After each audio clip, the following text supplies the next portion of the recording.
भारत का पाकिस्तानी शहरों के ऊपर बुज़दिलाना हमला। नाज़रीन, गुज़िश्ता कई दिनों से जनूबी एशिया की सूरत-ए-हाल तशवीशनाक हद तक कशीदा हो चुकी है और भारत ने पाकिस्तान की खुद मुख्तारी की खुल्लम-खुल्ला खिलाफ वर्जी करते हुए गुज़िश्ता रात 10 से 12 मकामात पर बुज़दिलाना ड्रोन हमले किए। भारत ने इस हमले में इसराइली साख्ता हैरप ड्रोन्स इस्तेमाल किए। ये ड्रोन्स महज निगरानी के लिए नहीं बल्कि बराह रास्त तबाही की नीयत से भेजे गए थे। लॉयटरिंग म्यूनिशन कहलाने वाले ये ड्रोन्स न सिर्फ बारूदी मवाद ले जा सकते हैं बल्कि खुदकुश हमला भी कर सकते हैं। रावलपिंडी, लाहौर, सियालकोट और दीगर शहरी आबादियों में इन ड्रोन्स के मलबे गिरे। इससे वाज़ेह होता है कि ये हमले बराह रास्त सिविलियन पॉपुलेशन को निशाना बनाने के लिए किए गए थे। लाहौर बाल्टन में गिरने वाले ड्रोन हमले में पाक फौज के 3 जवान जख्मी हुए। DGISPR ने हंगामी प्रेस कॉन्फ्रेंस में भारतीय जारहियत की शदीद मजम्मत की और इस सारी सूरत-ए-हाल पर ब्रीफिंग दी। नाज़रीन, अभी भी लाहौर और गिरदोनवाह में पाकिस्तानी एयर डिफेंस सिस्टम्स भारतीय ड्रोन्स को एंगेज कर रहे हैं और फायरिंग की आवाजों ने अवाम के अंदर खौफ व हरास की फिजा पैदा कर दी है।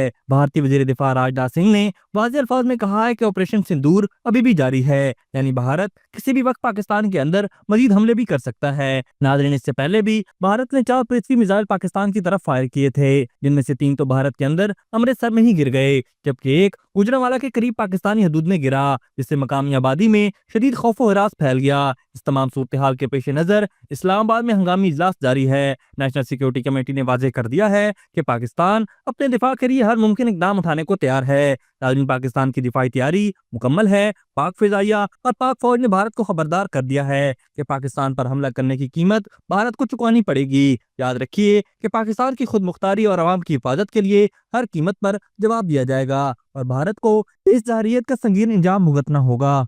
अभी तक के लिए सिर्फ इतना ही। मजीद दिलचस्प और ताज़ा तरीन खबरों से आगाह रहने के लिए हमारे चैनल इस्लामाबाद इंसाइडर को सब्सक्राइब करना मत भूलिए। और अगर हमारी ये वीडियो आपको अच्छी लगी है तो इसे लाइक कर दें और अपनी कीमती राय का इजहार नीचे दिए गए कमेंट सेक्शन में ज़रूर करें।